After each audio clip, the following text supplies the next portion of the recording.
Kalandranis from Skyline. We're the team that powers the NCL Games, and I'm excited to welcome you to NCL 101, everything you need to know about NCL. We're thrilled to have you join us as you gear up for the spring competition season. And with me today are three of our Cyber Skyline engineers, Eddie, Jen, and Kiwi. You'll hear more from them in just a little bit, and they'll be answering your questions throughout the webinar. So we're first going to begin with the agenda for this evening. We're going to go over the spring 2025 season timeline, categories, the scouting report, existing resources, reminders and tips for first-time players, and of course, we're going to have time for Q&A and open chat. The spring 2025 season dates. The gymnasium is going to be open from now until May 24th. It's a practice environment with guides of past challenges to help players prepare for the competition. The practice game is going to take place March 31st through April 6th. It's a week-long event that gives students practice solving challenges without the guides, but does allow you all to collaborate with your peers. The individual game will be April 11th through the 13th. It's a weekend-long competitive event, and players will compete by yourselves and work to solve as many challenges as we can. And then lastly, the team game is April 25th to the 27th. It is also a weekend-long competitive event. Players will compete in teams of up to 7, and you all are going to work to solve as many challenges as you can. Team members can collaborate with each other to solve challenges, and progress is shared between everyone on the same team. So what topics are covered in the NCL? We have open source intelligence, cryptography, password cracking, log analysis, scanning, enumeration and exploitation, network traffic analysis, forensics, and web application security. The NCL Scouting Report is a document that provides evidence of a player's demonstrated skills. Each challenge listed in the Scouting Report also includes a brief description of the skill that it measures. All players who participate in the individual game will be eligible for a Scouting Report. It's a great way to show employers how you performed in the NCL and to show employers also your experience outside of the classroom. There are so many resources that we have provided to help you get through the NCL experience. And one of them is going to be the gymnasium that I mentioned previously. Once again, it's a practice environment with guides of the past challenges.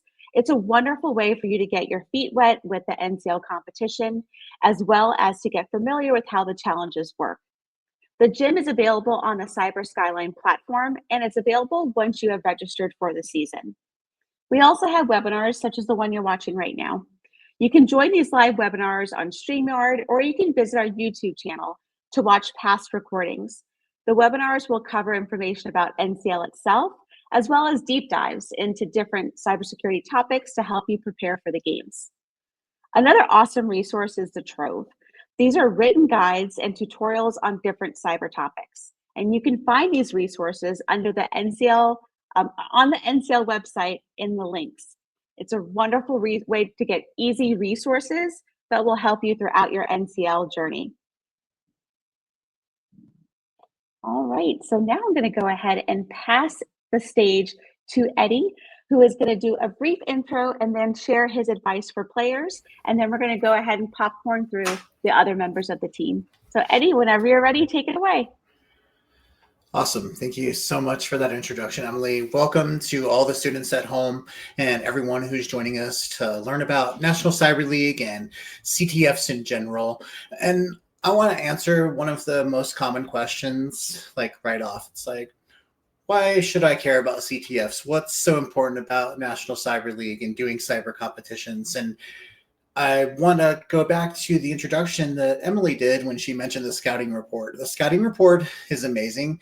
It's something that you can put on your resume. And as somebody who's been in this field for almost 25 years, I completely understand how difficult it is to get into a new field, especially when you're seeing jobs that require a lot of experience and you don't have any work experience. Doing CTFs being passionate, getting involved in the cyber community. These are major ways that you can put things on your resume and build some experience and connections in the field. So I don't want to undersell that too much, but a few tips that I have as a beginner. Number one, just reading through all the instructions, making sure you're super familiar with the layout of the CTF, which domains that you have to look at, some of the flag formats that you want to be really familiar with. So another thing is not getting too much tunnel vision on an easier challenge or a harder challenge early on when there are other categories to look at. The scenario I'm thinking of is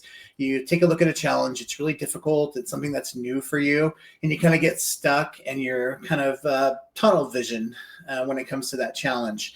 And I recommend, and this is my same advice when taking certification tests, is just go through the entire thing, take a look at all the challenges. There's probably a lot of easy ones that you can get some quick points on.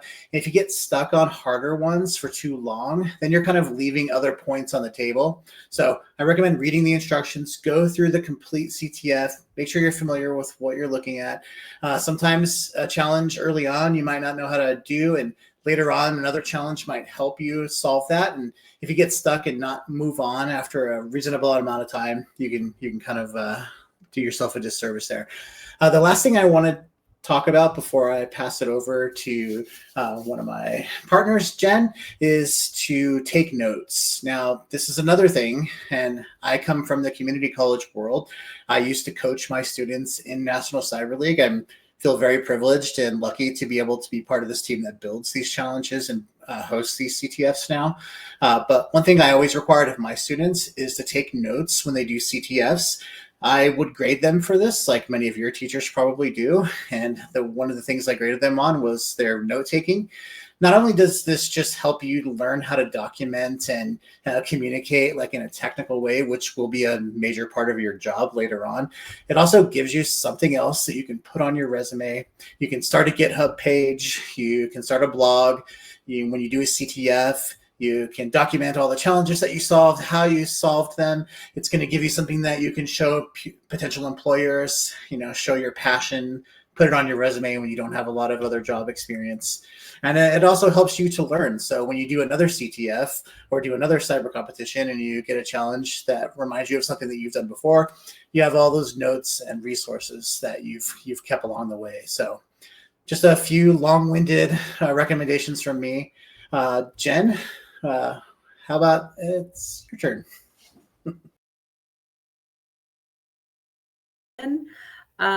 I just kind of want to briefly introduce myself and how I know about NCL. And so start at the beginning. I'm a career changer. So I used to be a middle school science teacher, and I thought one day, hey, maybe I'll take my own advice and get into STEM.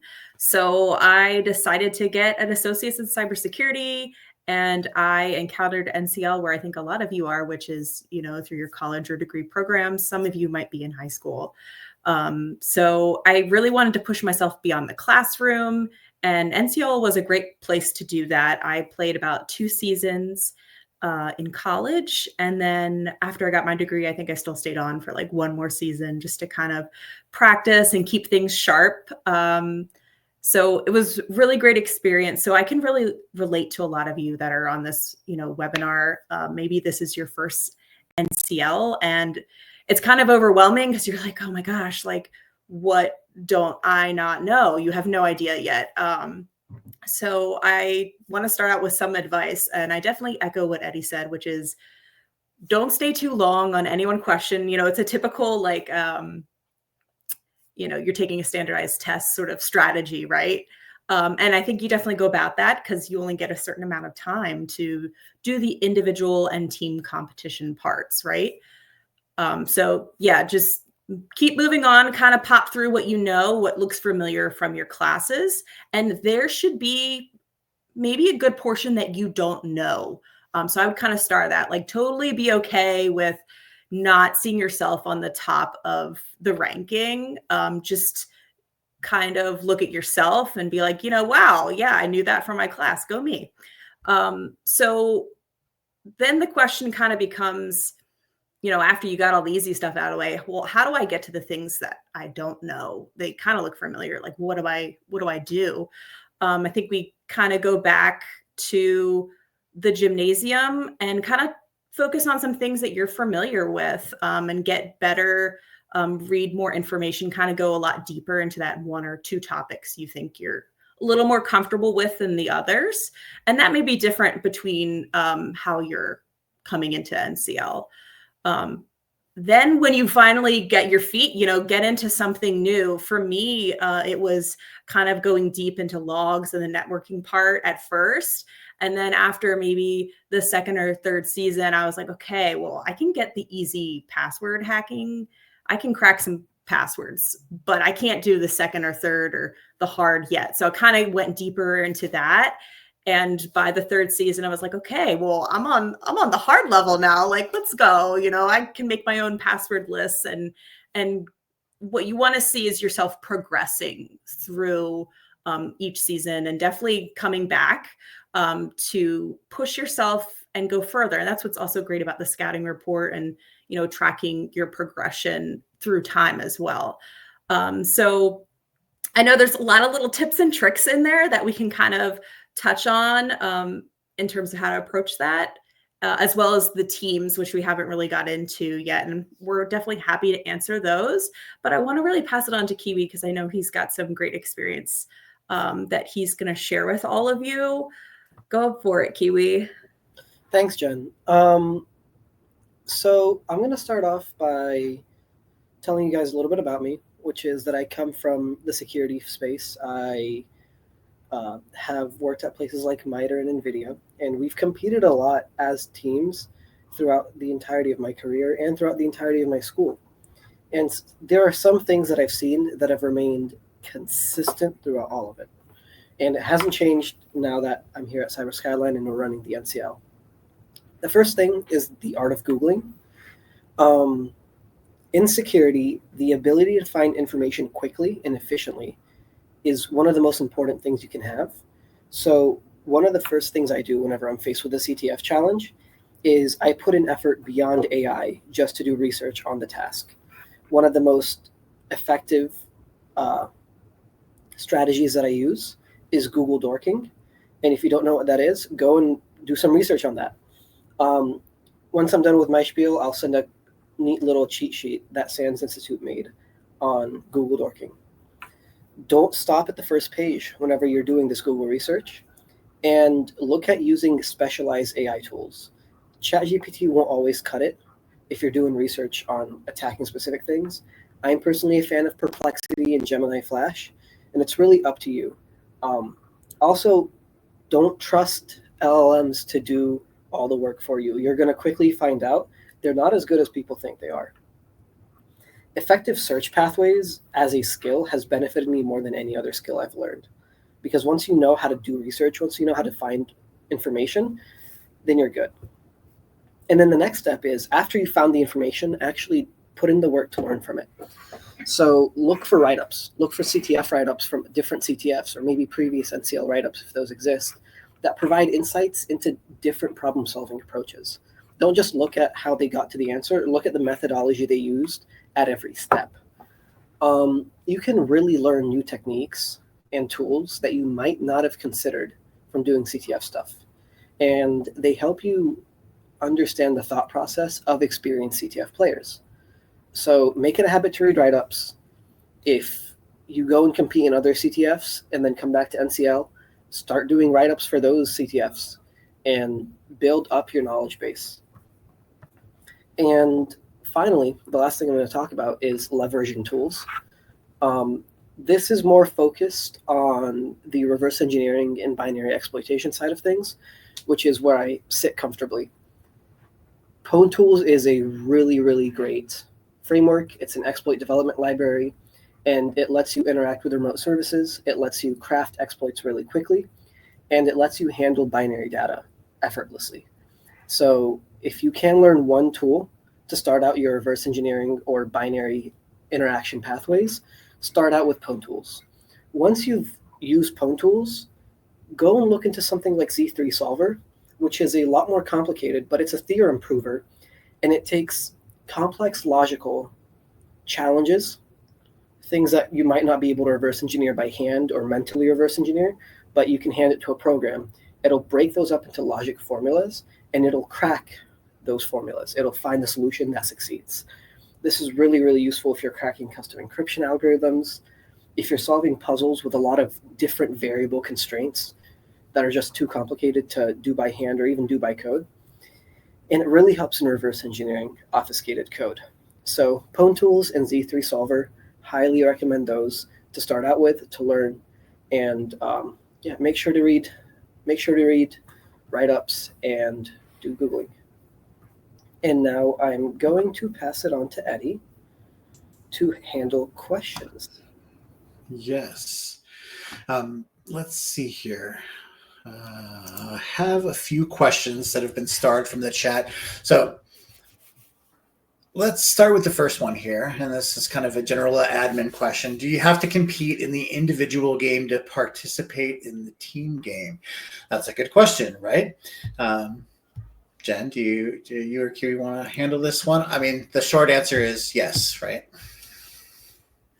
I think you definitely should. It helps, I believe, also with your ranking, because you can be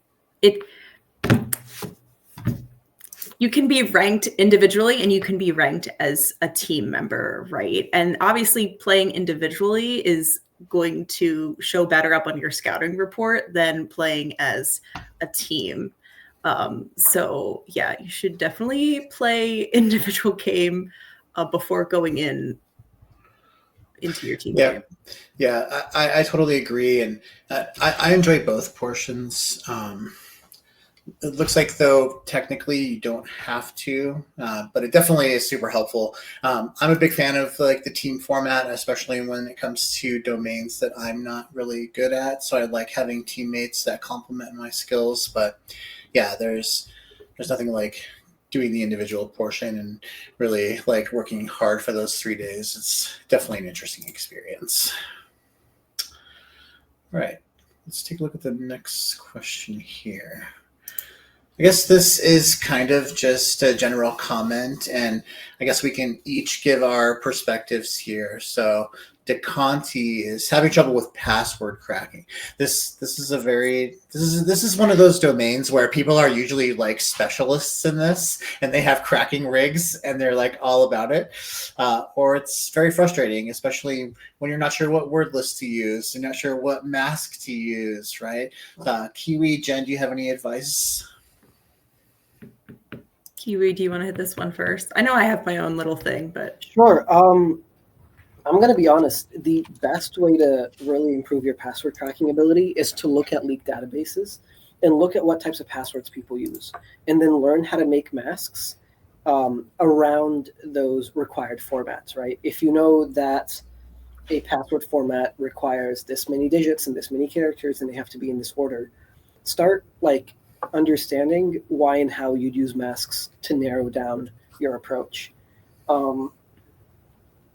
Another thing with password cracking is that it's literally a time game, right? You're just waiting for the crack to happen. You're waiting for your computer or your rig to crack the password. So the follow-up is you want to reduce the amount of possible combinations that something can be, while giving your program the maximum possible alternatives, if that makes sense. I think if you're just getting started, and I remember when I was just getting started, there was one thing that changed for me. I read a blog and it had a great link to how to use Hashcat. And on this website, oh my God, it was so good. It described what each of the lines of the commands do. And then from there, I was like, okay, well, I know how to read a man page. Let's go dig a little deeper. What do each of these things do? How can I change them?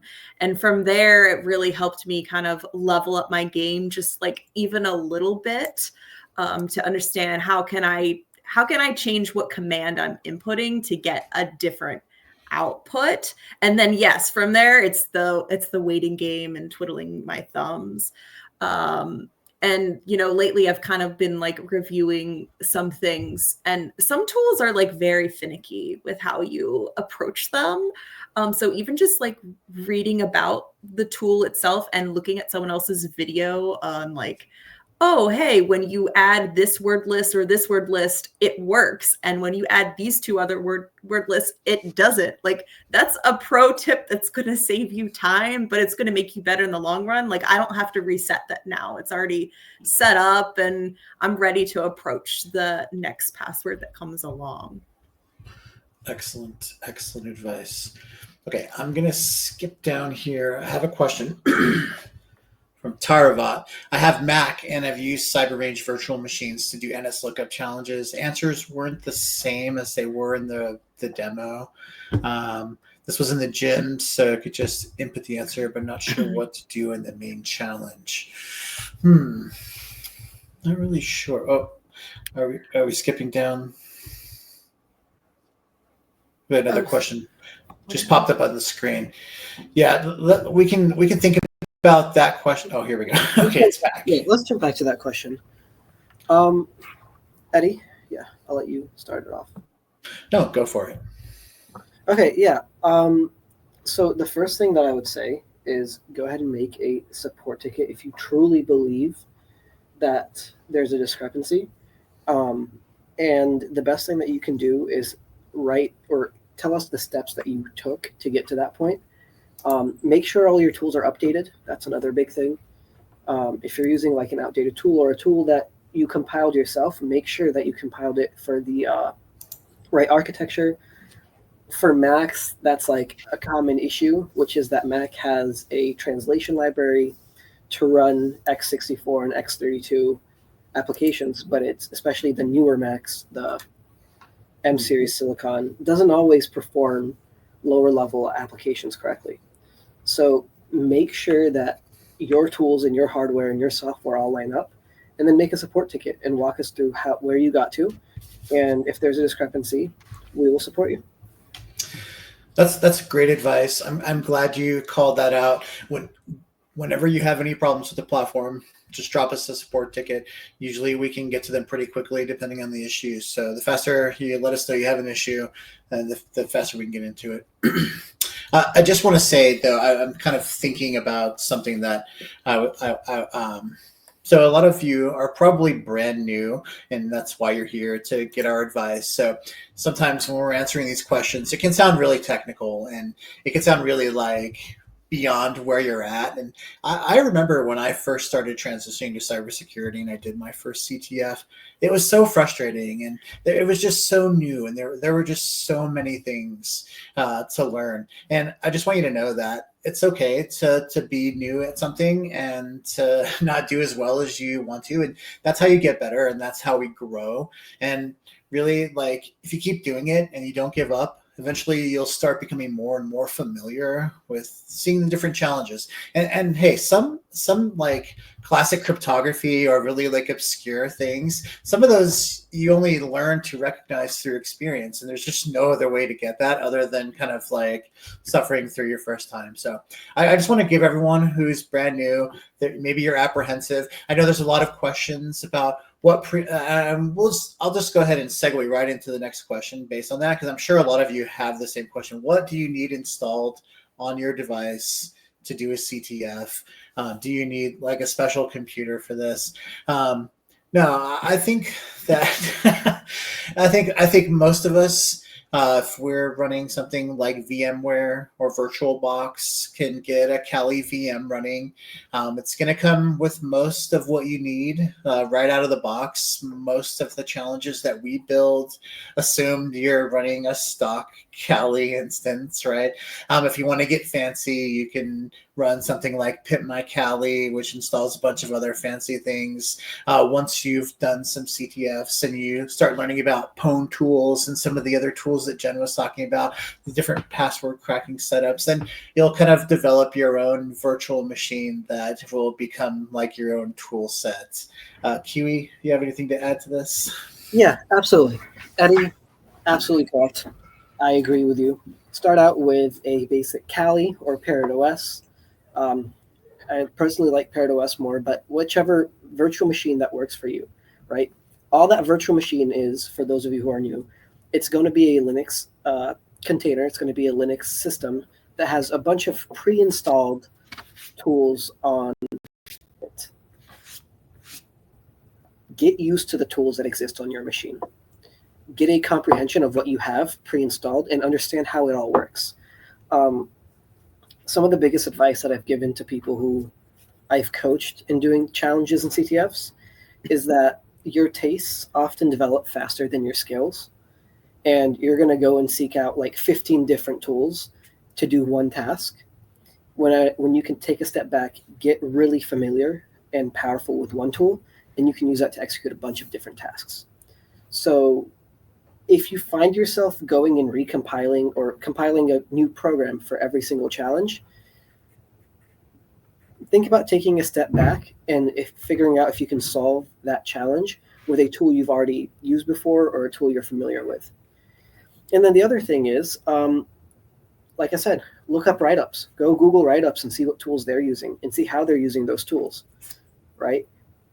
Go and figure out how people use things like Pwn Tools or Z3 Solver that I sent, and look at the documentation. Obviously, read the docs. I'm not gonna. RTFM is the quote there. Jen, do you have anything? I have a couple things. I did this competition. I had a Mac, and that's also, I had to learn in my classes. There was no translation. Everything was in Windows, and I had to learn on my Mac how to do what they were doing on the Windows on my Mac machine. So I've learned both that way. I don't think you necessarily need to have a Kali image, but like having some sort of Linux in the terminal is so helpful. And there are many ways you can do that without downloading anything. There are just even websites that have, you could even go through Amazon and get your own virtual machine. I know a lot of colleges also kind of allow you an allowance to go ahead and do that. So I would say take advantage of that if you can. In terms of installing anything, there's one hex editor I really love called HXD that I prefer.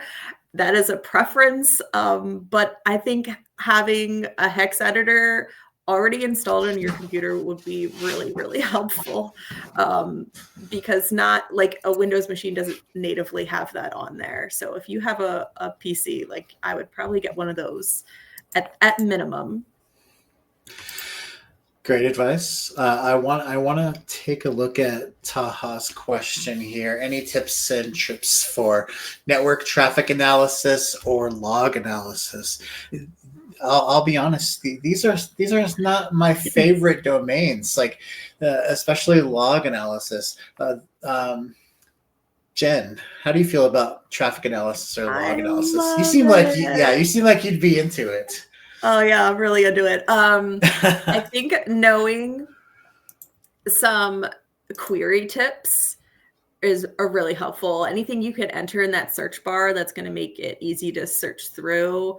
I think one thing I like to do sometimes is I'm like, okay, here's a certain protocol that I've searched for. And then I kind of keep track of like, okay, what packet number is this? And then you can go back to the mainstream and be like, okay, well, what happened around this packet? Or you can just click on a certain packet within that protocol and like a TCP, kind of follow the stream, and maybe you'll find something from there. That might be a tip. But those are really helpful. And there's lots of websites out there about how to filter those. And maybe in your coursework in the future, that'll be something you approach, and you're already going to be ahead of the game when you get there. So it's all good stuff. Yeah. I have like notes of like grep strings and commands that I've used in previous CTFs. As James mentioned, Excel, I'll just add in any spreadsheet, can be useful for basic log analysis. That's for sure. That is kind of a way to cheese it a little bit. Some people Kiwi. do that. I don't know how some people do the Excel, I'll be honest. So Yeah, good for you. sometimes it's like you do way more work doing it manually. If you just like learn to do the command, it's so much easier. But yeah, Kiwi, any thoughts on the network traffic analysis or log analysis? Gods no. Yeah, you're more you're more offensive like I am. So I am in the offensive security space. I do embedded security, I do AI red teaming, and I do reverse engineering. we like to break things. I like to break. awk is like my favorite command. So yeah, I love the log analysis. If you don't know what that is, you can Google that, AWK. Just understanding the man page and how to print out whatever columns you want is so good. Yeah, love it. I think there's a question in the chat about this, and I think it might be fun for us to let's think of some good learning resources for different domains that you'll encounter in National Cyber League or other CTFs. I think one of the first ones, and it's a domain that I think is very accessible to new people, is the open source intelligence domain. And there are lots of really good free resources out there. I think the first one that I will recommend, and we'll see if Jen and Kiwi have any, would just be the OSINTframework.com. It's kind of like an old site. I know there's other repos out there of OSINT resources, but it's a great website, and it just kind of aggregates every OSINT source that you could possibly need. That's a good way to get started. I'll throw that out there. Jen, do you have any OSINT or any? You could think about any other domains as well. Any learning resources that you find helpful? Sometimes not always the website for the tool is has the best information about the tool. Although, I would go there first and check it out. Actually, we have a trove of videos and things that could be helpful that are, some of them are in the gym, and I think there's some that are outside of the gym that I know Franz has done about certain topics. I think definitely check that out on YouTube. I know I've been referencing some of them lately, so they're definitely a helpful resource for me, so they might be good for you. Kiwi? Yeah, I'm going to shill a bunch of my friends real quick here. So starting off, if you guys don't know who Tiberius is, he streams himself doing CTFs on Twitch. I highly recommend going to his website and doing some of the free courses he's developed. You also have Pwn.College's YouTube channel, and I'm sending all of those in the chat. Pwn.College is run by a good friend of mine, Zardis, and Zardis is a professor at Arizona State University. And he makes videos on the Pwn.College YouTube page for his college students. So definitely helpful there, and you can really get into the roots. I think Pwn.College has the best getting into the root stuff. To get started with things, I think Live Overflow is one of the best resources that I ever used. Live Overflow, also another good friend. They, at this point, it's an entire group. They make a bunch of videos on getting started and learning how to do CTFs. I sent a YouTube video, I think, earlier on getting started with CTFs. It's 6 minutes, and it's worth watching. Their Live Overflow's game hacking series. I forgot what's the name of the. It's called Pony. What's the name of the game that they? It's they Pony have? Express, yeah. Yeah, it's a really cool series to show how game hacking works, and it's a game that's built for you to hack, and there are flags in it that you can unlock. It's a really cool series. A question here earlier: what time does the weekend individual and team challenges open? Yeah, that's a really good question. So individual and team games start at 1 p.m. Eastern on the Friday that they're scheduled, and they end on Sunday at 9 p.m. Eastern. So that's that's tough. You have to plan that out if you're really competitive and you want to place highly in the rankings, especially as an individual. You will need to dedicate time. And I remember when I was coaching my students, and the ones that really wanted to do well, they wanted to place in the top 500. They wanted to get the challenge coin and get that high ranking for the scouting report. I would tell them they should probably plan on just doing that for that time. I know that's really tough when people have jobs and families and lots of responsibilities. So yeah, it's definitely easier if you're a full-time college student, but yep, that's how long it runs for. So starts at 1 p.m. Eastern on Friday, ends Sunday 9 p.m. Eastern. Right. Let's see. James asked if the competition was free to register. No, unfortunately, it's not. I think it's only $35, and a lot of colleges have cybersecurity programs, and maybe your community college does. A lot of students can get their entry covered by school. That's what we did for my students. So if you're a student, talk to your advisor. If you have a cyber club that you're in, talk to your advisor and do National Cyber League. It's really fun. Let's see. Can adults not in college apply?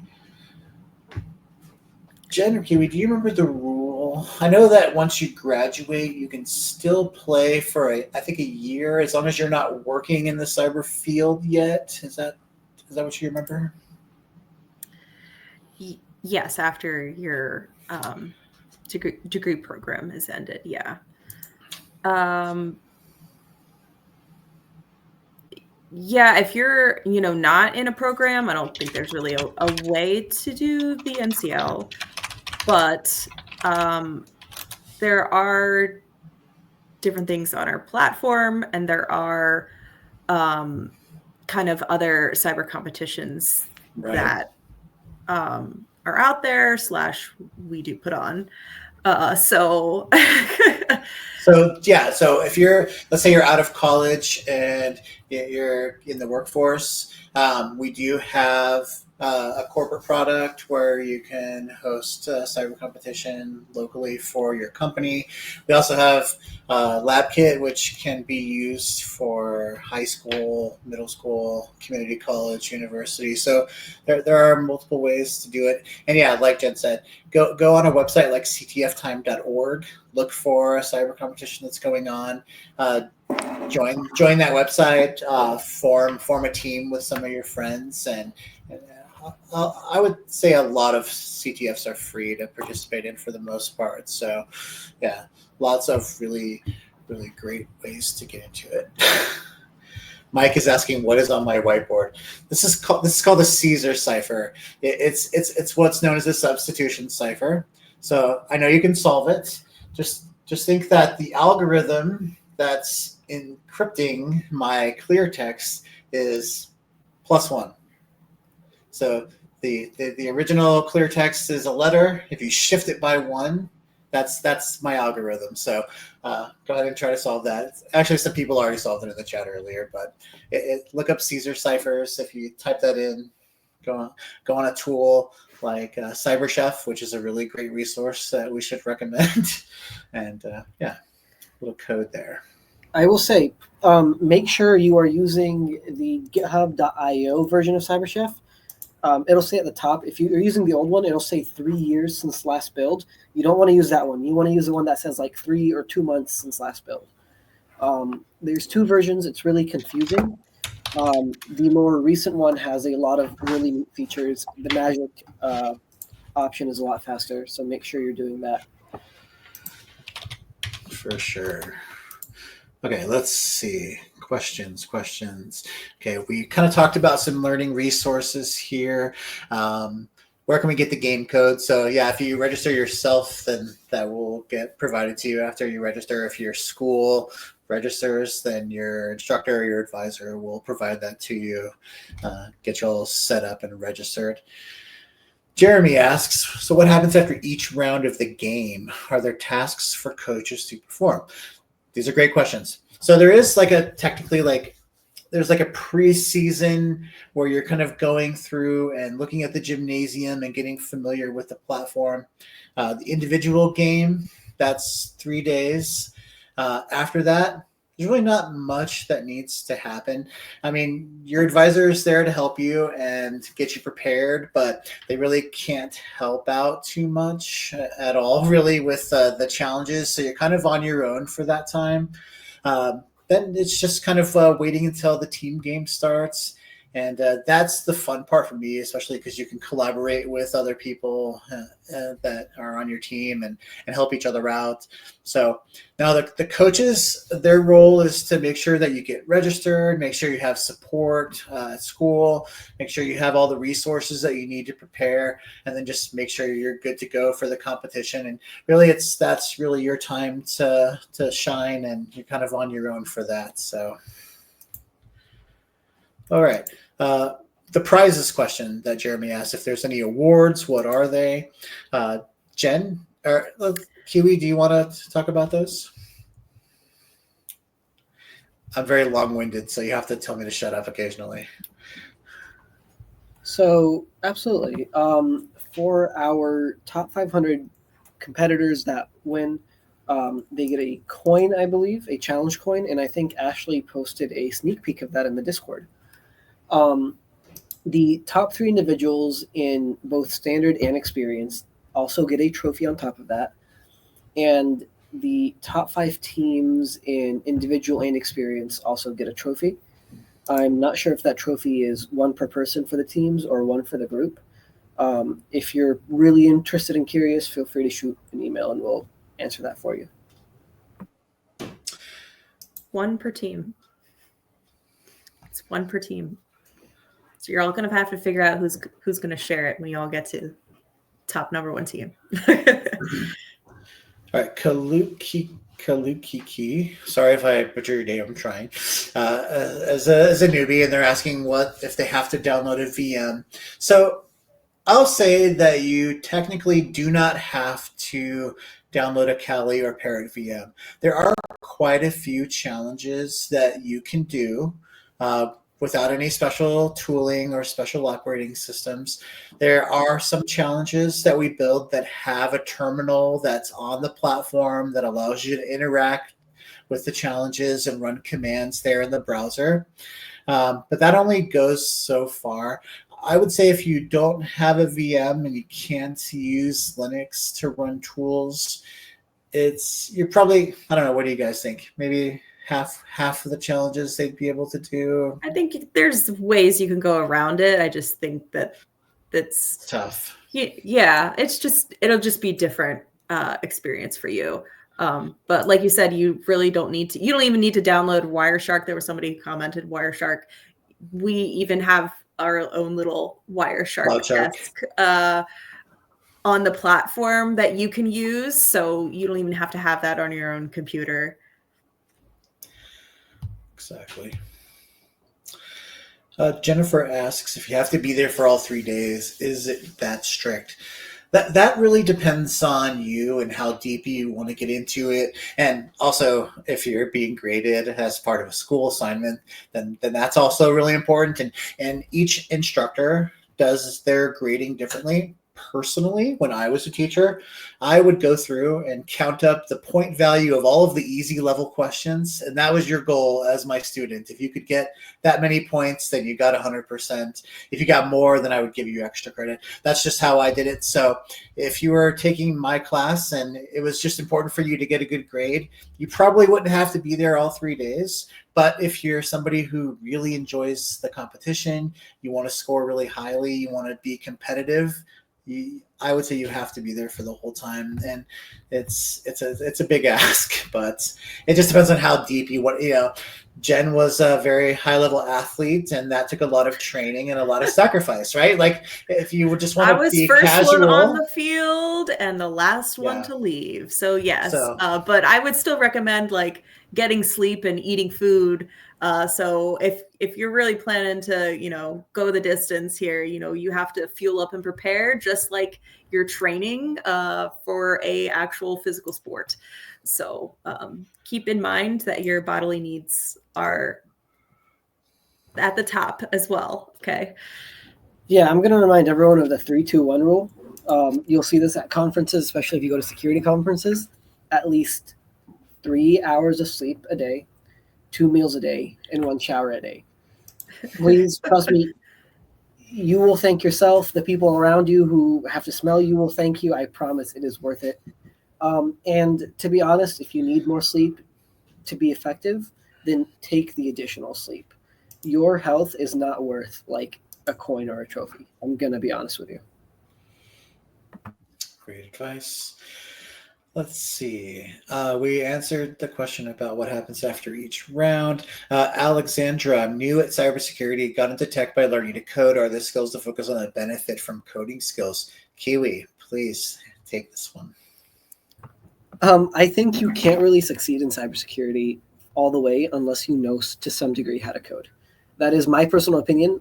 People may disagree with me on that, but there are a lot of skills that focus on that benefit from coding skills, especially when you start looking at the lower level functionality of programs, when you start understanding how machine code works, how assembly works, how computers actually interpret the instructions you give them. That's the point in time that I would say that someone can really look at any challenge and have an idea on how to solve it. Because cybersecurity foundationally is about breaking the way that machines and computers understand binary, right? That is the fundamental part of it.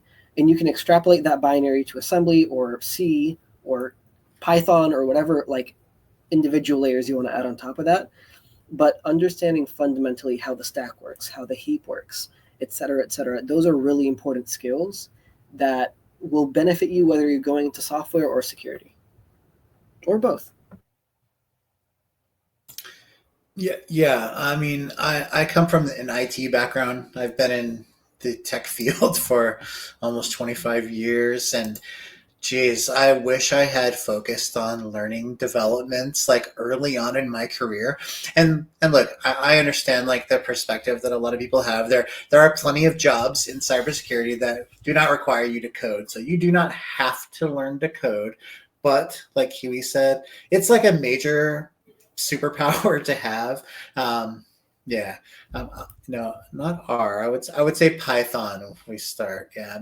Maybe Golang. I don't know. What else do you think besides Python? Start with Python. Understand how C works, because all that Python is, when you really look at it, is an additional interpreted like language wrapper for C. It's all C under the hood, right? So start off with Python. If you want an intermediary, play around with Java, maybe JavaScript. Learn C or Rust, something that actually interacts with the machine. C++ is also a good alternative, right? So you'll have those interpreted languages like Python that are a good starting point.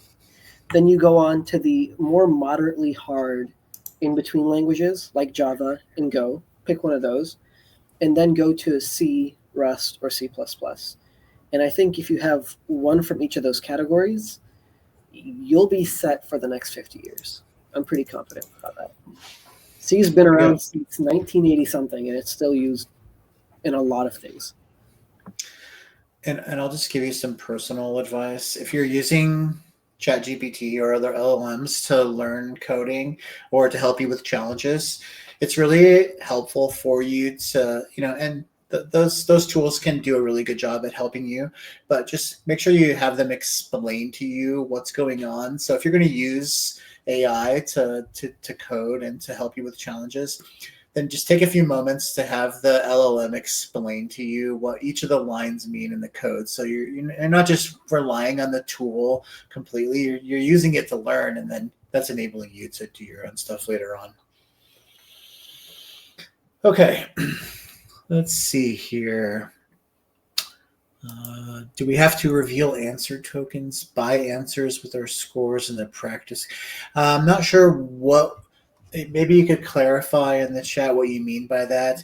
I'm guessing there are CTFs that have a format where you have to buy answers. I'm not sure. I'm not familiar. We do have hints that you can buy, and they might get you a tool, or they might get you like what command you should run on the command line to help you get the answer. But there's no necessarily tokens that you submit. I know that we're helping with another competition that does use tokens to an extent to submit their scores. We don't have that. So a lot of times you'll just be submitting a string as the answer, like actual real English words, or sometimes like with cryptography, you might submit, or not cryptography, you for other areas, you might submit like a hexadecimal string or hexadecimal, what's the word I'm looking? Characters. That's the word. Yeah. No, it's getting late. It's getting late for me. Sorry. It is. According to Alice and Love in the chat, Cyberbit does that. So that's cool. I've never heard of that before, so I'll have to take a look at that. Let's see how many more we have. We don't have too much time left, so let's see how many we can get through here. Are there any differences between high school and community college games? There really isn't. That one, no. Yep, yeah. It's pretty much the same. New at Cyber, let's see. We answered the Python question. How does cryptography work for a beginner? What are some of the best? Let's do this one real quick, because this one's, I think, is an easy one, right? Can this event be added to my resume? Depends on your resume, but if you are a high school or college student, I absolutely recommend you put this event on your resume, especially if you're in the top 500. I know a lot of college students that I mentor will actually have a little blurb at the very bottom under competitions where they say, hey, here are all the competitions I competed in and I placed in. So if you place in it, I would recommend it. If you didn't place in it, put it on there and talk about it anyways. But it's a higher priority, I would say, if you actually placed. And linking your CTF time account or something else where you can show how you've performed might also be beneficial. That's great advice. Let's see. How does cryptography work for a beginner? Some best cyber jobs. So we have a couple of questions there. Cryptography. It really, you have to go through stages, right? You have to understand classic cryptography like the Caesar cipher, and then learn about frequency analysis and how that led to polyalphabetic ciphers and things like the Legionnaire cipher, and then how that grew into the encryption machines and building complex machines to do very advanced substitutions, and then how we started how symmetric key and asymmetric cryptography. It's just kind of a journey that you're going to have to go down, and learning different types of codes and ciphers, especially from history, will just require a little bit of studying and kind of nerding out on that, and looking at different resources like our Trove that Jen very smartly brought up earlier, and whole sections on cryptography. Understanding the math that goes behind it. Obviously, it's a whole field that you can get your PhD in and go super deep. Let's see here. Do we have any CTFs? I'm going to jump in on the cryptography thing. Sure. Eddie, that last point was the biggest one that I want to talk about, which is that you can dive deep into cryptography. The first things that I would say you should start out with are understanding how ciphers work, understanding how one-time passes work. If you want to play around with algorithms, you can. It's going to be complicated. You can go as deep as you want in cryptography, and I will say the deeper you go, the more you're going to learn that it's all math. It's a lot of math. It's a lot of proofs, and the funny thing about cryptography is that we can't actually prove that any algorithm is secure. All we can prove is that there's no attack that exists for it. I think the only one that we can conclusively prove that is secure is one-time pads. One-time pads, yep. Yeah. Everything else is, we think it's secure, but we don't actually know. And let's not get into post-quantum computing, right? Yeah. The point with all of that is start out by learning why we need cryptography. Why does cryptography benefit us?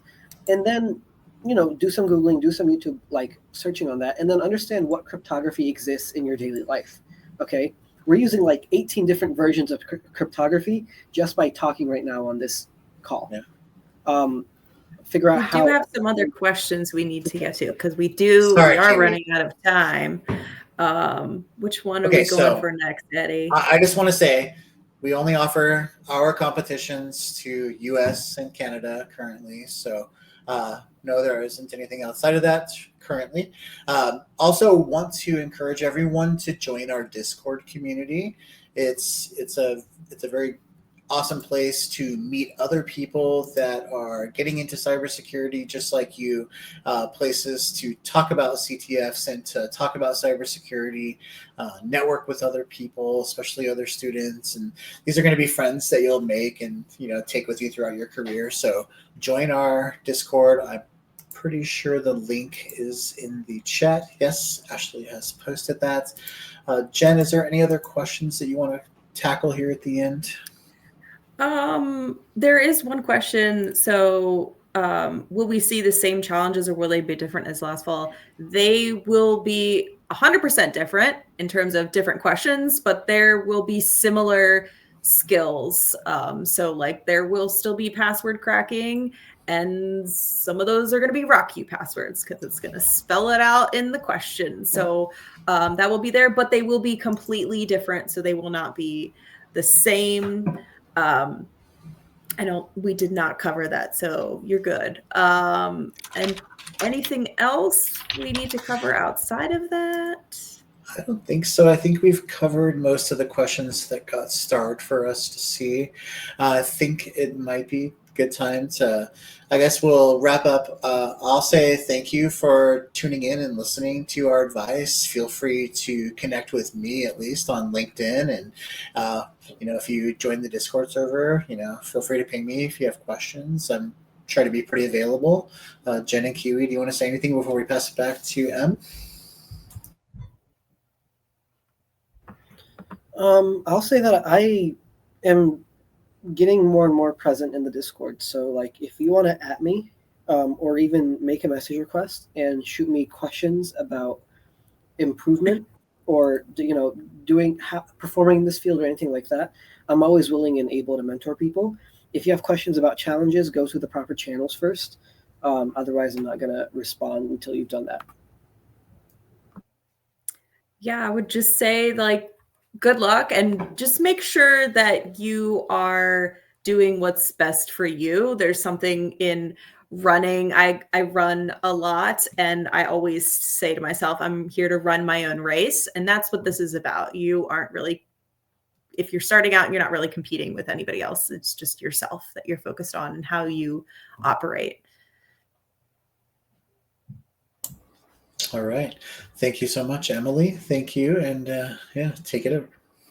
Awesome. Thank you, everybody. Thanks, Jen, Eddie, Kiwi, and thank you for everyone who attended the live webinar and all your wonderful questions. This is going to be recorded and put on the YouTube channel in the next few days. So if you want to just, check it out again or share it with anybody that you know, please feel free to. We wish everyone the best of luck this season, and we'll see you soon. Take care, everybody.